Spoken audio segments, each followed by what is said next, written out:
देखो, जब ध्रुव जी को श्री भगवान ने दर्शन दिया कर मधुपुरी में, कल प्रसंग चल रहा था, भगवान गरुड़ पर विराजमान हैं। ध्रुव जी ऐसे देखकर आनंद मगन हो रहे, मानो नेत्रों से पी जाएंगे, बाहों से जकड़ लेंगे। भगवान भी कूद पड़े गरुड़ से, साष्टांग दंडवत ध्रुव जी भगवान के चरणों में। भगवान को देखकर कुछ बोलना चाहते, स्तुति करना चाहते, पर वो कुछ जानते नहीं कैसे स्तुति करे। सर्वांतर्यामी भगवान उनके मन की बात जानकर पांचजन्य शंख को कपोल से स्पर्श करा दिया। जो ही स्पर्श किया ब्रह्मबोध हो गया। भगवान का दर्शन तो प्रगट में हुआ ही, स्वरूप बोध हो गया।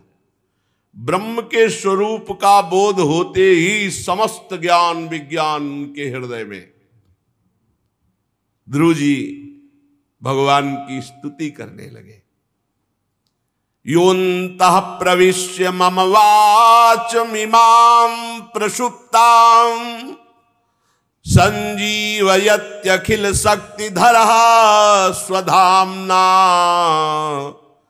अन्याश्च हस्तचरण श्रवणत्वगादीन् प्राणान् नमो भगवते पुरुषाय तुभ्यम् एकस्त्वमेव भगवन्निदमात्मशक्त्या मायाख्ययोरुगुणया महदाद्य शेषम् सृष्ट्वानुविश्वपुरुषस्तद्सद्गुणेषु नानेव दारुष विभावसुवद् विभासि। ध्रुव जी ने कहा, प्रभु आप सर्वशक्ति संपन्न हैं। योऽन्तः प्रविश्य मम वाचमिमां प्रसुप्तां, मेरी सोई हुई वाणी, ये जो मुखर हो रही है, आप ही मेरी वाणी में प्रवेश कर गए। मेरे हृदय में आप प्रवेश होकर स्वयं बोल रहे हैं, क्योंकि मुझे पता है कि मुझे बोलने की सामर्थ्य नहीं। योऽन्तः प्रविश्य मम वाचमिमां प्रसुप्तां, मेरी सोई हुई वाणी को आपने अंतःकरण में प्रवेश करके अपने तेज से प्रकाशित कर दिया। प्रभु, ये हाथों में, पैरों में, शरीर में, इंद्रियों में, प्राणों में जो चेतना है, वो सब आपकी है। पकड़ो इस, जिसके हाथ पैर सब चल रहे हैं, जो कुछ हो रहा है, सब भगवत शक्ति से हो रहा है, भगवान से हो रहा है। काहे का अहंकार। मैं आप अंतर्यामी भगवान को प्रणाम करता हूं। भगवान आप एक ही हैं, परंतु अपनी अनंत गुणमयी माया शक्ति से इस महदाद संपूर्ण प्रपंच को रच करके, अपने आप को संपूर्ण प्रपंच के रूप में रच करके और अंतर्यामी से उसमें प्रवेश किए हैं। फिर इसके इंद्रियादि असत गुणों में उनके अधिष्ठात्र देवताओं के रूप में अनेक रूपों में आप भास रहे हैं। वस्तुतः हैं आप एक। हे नाथ, सृष्टि के आरंभ में ब्रह्मा जी ने भी आपकी शरण लेकर आपके दिए हुए ज्ञान के प्रभाव से ही इस जगत को सोकर उठे हुए पुरुष के समान देखा था। हे दीनबंधु, आपके चरण तल का मुक्त पुरुष भी आश्रय लेते हैं। कोई भी कृतज्ञ पुरुष आपके चरणों को कैसे भूल सकता है। प्रभु, ये शरीर मुर्दा है, इसमें चेतना आपकी ही है, नहीं है मुर्दा। समतुल्य शरीरों के द्वारा भोगे जाने वाला विषय, इंद्री, ये नरक में भी मिलता है, नारकी पुरुषों को भी। इसलिए नूनम विमुष्ट मतयस्तव माययाते ये त्वां भवाप्य विमोक्षण मन्य हेतो अर्चन्ति कल्प कतरुम कुणपोपभोग्य मिच्छन्ति यति स्पर्शजम निरयेपि नृणां। जो इस मानव देह को पाकर भजन न करके केवल भोगों में बिता रहा है, अरे ये भोग तो नारकी जीवों को भी मिल रहे हैं। विषय सुख के लिए लालायित होकर भगवत प्राप्ति का लक्ष्य ना रखकर जो भोगों में लगा हुआ है, प्रभु बड़ी दुर्गति है। हे जन्म मरण के बंधन से छुड़ा देने वाले कल्पतरु स्वरूप प्रभु,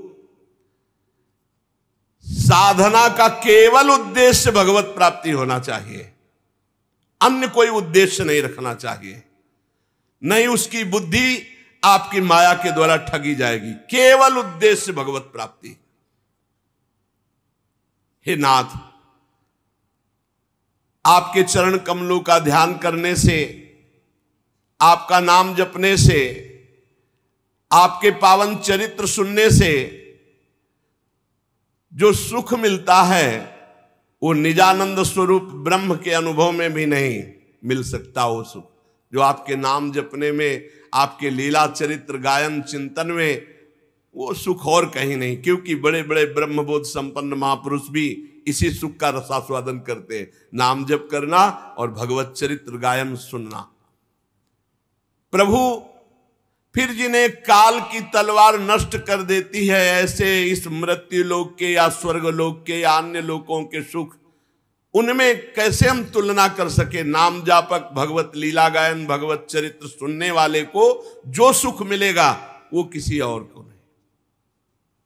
भक्ति मुहुः प्रवहतां त्वयि मे प्रसंगो भूयादनंत महता ममलाशयानां एनांजुषोल्बणमुरुव्यसनं भवाब्धिं नेस्ते भवद्गुण कथामृतपानमत्तः तेना स्मरन्त्यतितरां प्रियमीशमर्त्यं ये चान्वदः श्रुत सुहृद गृहवित्तदारा ये त्वजनाभ भवदीय पदारविंद सौगंध्य लुब्ध हृदय सुकृत प्रसंगा।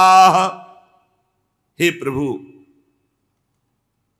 मेरा भी हृदय बहुत जल रहा है। ध्रुव जी ने कहा मेरे से चूक हो गई।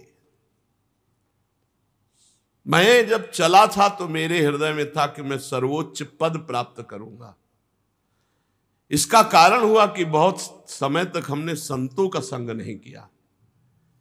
इसलिए यदि आप हम पे प्रसन्न हैं तो अपने भक्तों का संग दीजिए, विशुद्ध हृदय महात्मा भक्तों का संग, जिनका केवल लक्ष्य भगवत प्रेम, भगवत चरणारविंद। भक्ति मुहुः प्रवहतां त्वयि मे प्रसंगो। विशुद्ध हृदय केवल प्रभु का गुणगान, नाम जप, प्रभु का चिंतन, नाम जप, लीला गुणगान आहार है, उनका जीवन है। उनको कोई फल फूल से मतलब नहीं है। जिनकी आप में अविच्छिन्न भक्ति भाव है, उनके संग से आपके गुण, आपकी लीला कथा सुनने को मिलता है, उससे प्रेम प्रकट होता है। और मैं प्रेम उन्मत्त हो जाऊंगा उस लीला कथा सुन सुन करके। इस संसार समुद्र से पार होने के लिए बिल्कुल सहज उपाय नाम जप और सत्संग। खूब भगवत चर्चा सुनो। ध्रुव जी कह रहे हैं मुझे आप अपने प्रेमी भक्तों का संग दीजिए। कमलनाथ प्रभु, जिनका चित्त आपके चरण कमल की सुगंध में नहीं लुभाया, नाम जप नहीं करते, भक्तों का संग नहीं करते, वे इसी में फंसे रहते हैं। अपने शरीर को सजाना, शरीर को खवाना पियाना, और पुत्र, स्त्री, मित्र, ग्रह, इन्हीं में बस फंसे रहते। रिश्ते नाते, कोई भगवान भगवत प्राप्ति, इससे बहुत दूर संसार के जन है। हे अजन्मा परमेश्वर, मैं तो पशु, वृक्ष, पर्वत, पक्षी, सरीसृप, देवता, दैत्य, मनुष्य आदि से परिपूर्ण महदादि अनेकों कारणों से संपादित इस संपूर्ण विश्व को इस समय मैं आपका स्वरूप देख रहा हूं। संपूर्ण विश्व भगवान ही है। ध्रुव जी को दिखाई दे रहा है। सांप बिच्छी पर्वत वृक्ष पशु पक्षी सब भगवान हैं। प्रभु कल्प कांत होने पर योग निद्रा में स्थित जो परम पुरुष संपूर्ण विश्व को अपने उदर में लीन कर लेता है और फिर शेष जी की सैया पर शयन करता है, फिर नाभ समुद्र से प्रकट होकर सर्वलोक सुवर्णमय कमल, फिर ब्रह्मा और फिर ये सृष्टि का रचन, ऐसे हे प्रभु आपको बार बार प्रणाम है।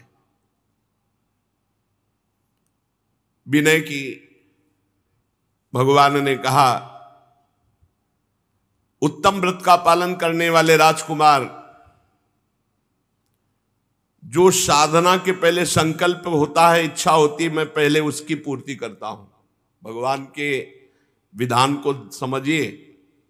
अगर कोई वासना लेकर इस और बकाया रह गई तो पहले वासना की पूर्ति होगी। ध्यान रखना, भगवत प्राप्ति तो है पर वासना की पूर्ति होगी। जब विभीषण जी गए तो बात दूसरी तब हुई जब पहले लंकाधिपति कह दिया, समुद्र का जल मंगाया, पहले लंकेश कह के। यहां कह रहे राजकुमार, तुम्हारे हृदय का संकल्प था कि ऐसा पद प्राप्त करूं जो हमारे बाबा पर बाबा को भी न प्राप्त हो। बाप उत्तानपाद, बाबा मनु महाराज, पर बाबा ब्रह्मा जी, इसके आगे स्वयं भगवान है। तो आज मैं तुम्हें वो पद देता हूं, वो पद प्रदान करता हूं। यद्यपि उस पद का प्राप्त होना बहुत कठिन है।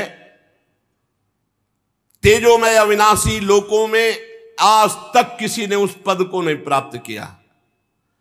चारों ओर ग्रह नक्षत्र तारागण ज्योतिष चक्र सप्तऋषि ये सब परिक्रमा देंगे। सब लोकों का नाश हो जाने पर भी इस लोक का, ध्रुवलोक का नाश नहीं होगा। धर्म अग्नि कश्यप शुक्र नक्षत्र सप्तऋषिगण ये सब परिक्रमा देंगे और तेरी वंदना करेंगे। बेटा ध्रुव, मैंने ऐसा तुम्हें परम पद दिया।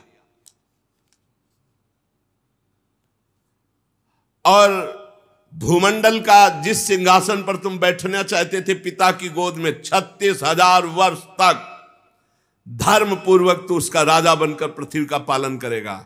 और 36,000 वर्ष तक तेरी इंद्रियों की शक्ति ज्यों की त्यों नवीन बनी रहेगी। और जिस भाई के लिए झिड़क दिया था, सुरुचि के पुत्र का नाम था उत्तम, वो उत्तम मारा जाएगा।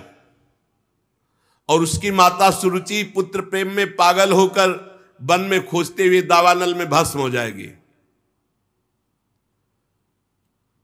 दुर्दशा तो परिणाम में हो ही जाती है अगर भक्त को कहीं भी किसी भी तरह से पुत्र भी मारा गया और वो भी पागल होकर के भस्म। भगवान पहले ही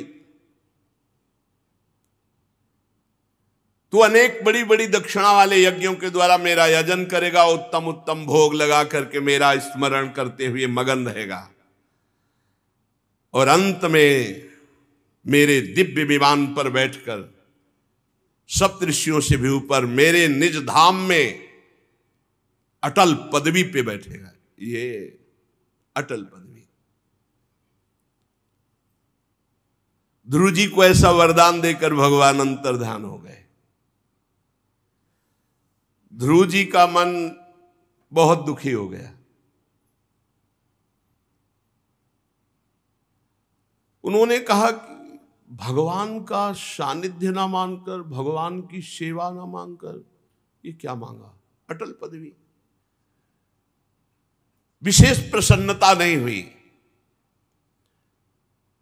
ये दुर्लभ पद मांग लिया, भगवान की चरणों की उपासना का ये फल मांगा। अरे इनका सानिध्य मांग लेते, हर समय इनकी सेवा में रहते। अकृतार्थ जैसे पुरुष ऐसे खिन्न हो गए, प्रसन्न नहीं हुए ध्रुव जी। भगवत दर्शन हुआ और भगवत सेवा नहीं मांगी, मोक्ष नहीं मांगा, अटल पदवी मांग ली। कैसी बात!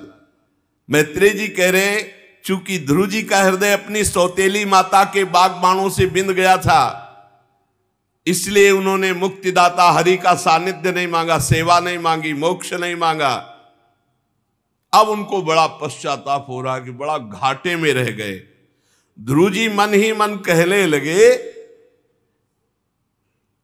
कि बड़े बड़े नैष्ठिक ब्रह्मचारी भी जिनके भगवान के दर्शन के लिए बहुत तपस्या करते रहते, ध्यान में नहीं आते, उनको 6 महीने में मैंने पाया, लेकिन मेरी वासना थी कि मैं अटल पदवी प्राप्त करूं, इस वासना ने मुझे भगवान से दूर कर दिया। अहो मैं कितना मूर्ख हूं, संसार पास को काटने वाले प्रभु पद्मों का प्रेम नहीं मांगा, क्या मांग लिया। हमें लगता है कि देवता हमारी भगवत प्राप्ति रूपी उच्च स्थिति को सहन नहीं कर सके, इसलिए मेरी बुद्धि को नष्ट कर दिया, तभी तो मैंने अटल पदवी मांगी, भगवान की सेवा नहीं मांगी, भगवान का सानिध्य नहीं मांगा। बिल्कुल ठीक बात है। मैं बड़ा भाग्यहीन हूं, ध्रुव जी कह रहे हैं। जिन भगवान को प्रसन्न करना अत्यंत कठिन है, उन्हीं विश्वात्मा श्री हरि को मैंने प्रसन्न किया, लेकिन मांगा तो क्या, ठगा गया। मैं पुण्यहीन हूं। जैसे कोई कंगला चक्रवर्ती सम्राट से भूसी सहित चावल की कनी मांग ले, ऐसे ही मैंने भगवान से अटल पदवी मांग ली। आत्मानंद प्रदान करने वाले भगवान को नहीं मांगा कि प्रभु मुझे आप चाहिए। ये अब पश्चाताप हो रहा, इसलिए उन्होंने कहा मुझे अपने प्रेमी जनों का संग दीजिए, जिससे हमें प्रेम प्राप्त हो। भगवान से अगर मांगना है तो सिर्फ भगवान मांगो।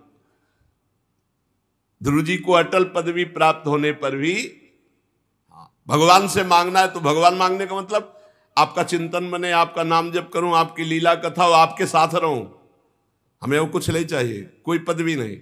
यत्र यत्र मम जन्म कर्म भी नारके परमे पदे अथवा राधिका रत निकुंज मंडली तत्र तत्र हृदय में विराजता।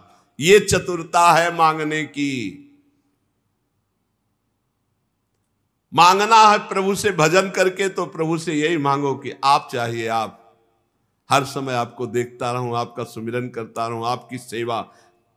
चूक न करना, भगवान से भजन करके अगर और कुछ मांगोगे तो घाटा ये है। जैसे ध्रुव जी कह रहे कि मैं बड़ा मूर्खतावत, जैसे कोई सम्राट से भूसी युक्त चावल की कनी मांग ले, ऐसे मैंने भगवान से अटल पदवी मांगी, भगवान को नहीं मांगा। आए, दर्शन दिए, वरदान दिए, चले गए। अगर यही कह देते आपका सानिध्य चाहिए, आपकी सेवा चाहिए, तो भगवान छोड़ नहीं सकते थे। निरंतर भगवान का सानिध्य।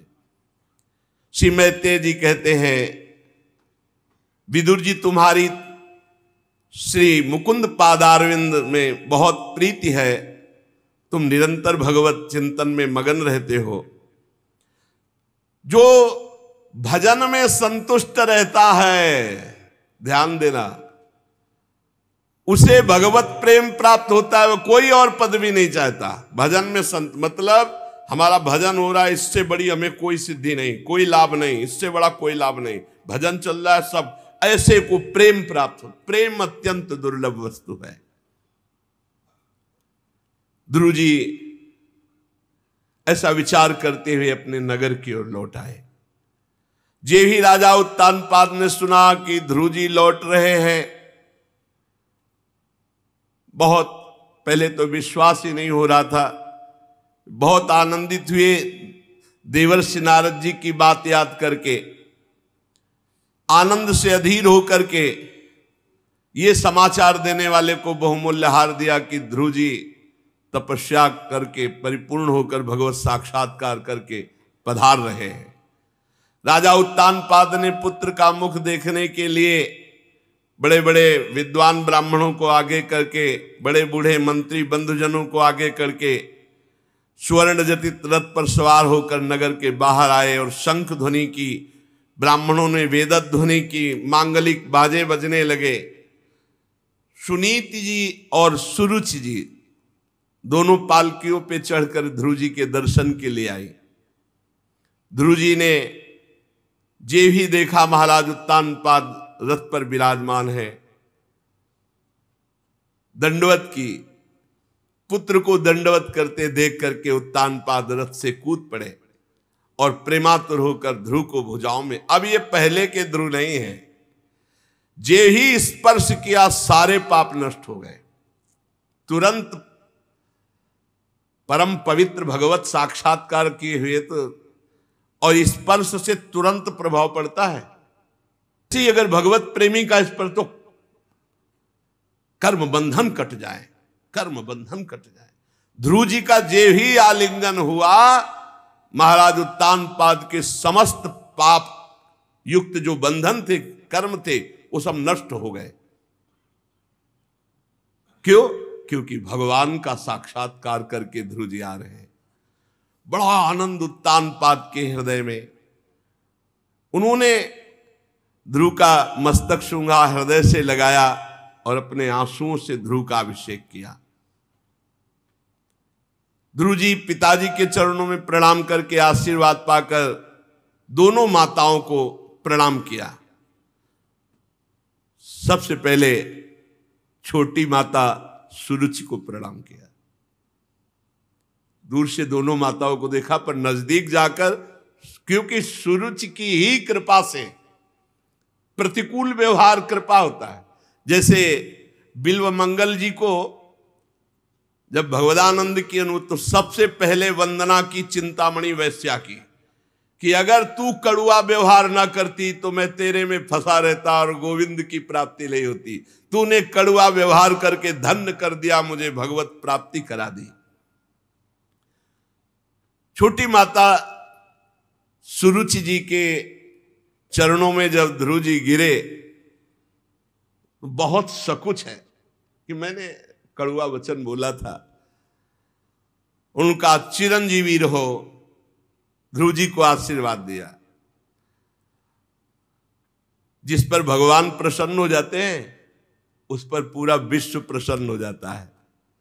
जिस पर भगवान कृपा करके देख लेते हैं पूरा विश्व उसके आगे झुकता है। तस्मै नमन्ति भूतानि निम्न माप इव स्वयं यस्य प्रसन्नो भगवान। जिसके ऊपर भगवान प्रसन्न है पूरा विश्व नमन करता है उसको, पूरा विश्व प्यार करता है उसे। उत्तम भाई से भी ध्रुव जी मिले। फिर ध्रुव जी की माता सुनीति ने अपने प्राण प्यारे पुत्र को गले लगाकर बहुत आनंद अश्रु बहाए। माता सुनीति बार बार ध्रुव को प्यार कर रहे हैं और पूर्ववासी प्रशंसा कर रहे हैं कि धन्य है सुनीति जी, पुत्र हो तो आप जैसा जो भगवत प्राप्ति करके आ रहा है। जननी तो वही है जो भगवान का प्रेमी महापुरुष प्रकट करे। बहुत दिनों से इस भूमंडल की रक्षा करने वाला राजकुमार बाहर था तो सबका हृदय व्याकुल था। आज हम सब प्रजा सुखी हुए ऐसे सुनीति के सामने ध्रुव जी की प्रशंसा कर रहे हैं। जो शरणागत भयभंजन भगवान का भजन कर लेता है उसको कुछ भी करना बाकी नहीं रहता, वो मृत्यु पर भी विजय प्राप्त कर लेता है। ये मृत्यु भी उसके लिए दुखदाई नहीं होती। बहुत लाड़ प्यार ध्रुव जी को मिला। राजधानी में प्रवेश किए, पूरी राजधानी सजाई गई थी, सब अलग अलग ध्रुव जी से मिल रहे हैं। आगे चल करके देवर्षि नारद जी आकर के उनको उत्तानपाद जी से, अब तुम्हारा सौभाग्य है, एकांत में तुम भगवान का भजन करो, राज्य सेवा ध्रुव जी को। आगे प्रसंग में आएगा एक यक्ष के द्वारा राजकुमार उत्तम मारे जाते हैं। ध्रुव जी उन यक्षों को दंड देने के लिए युद्ध करते हैं।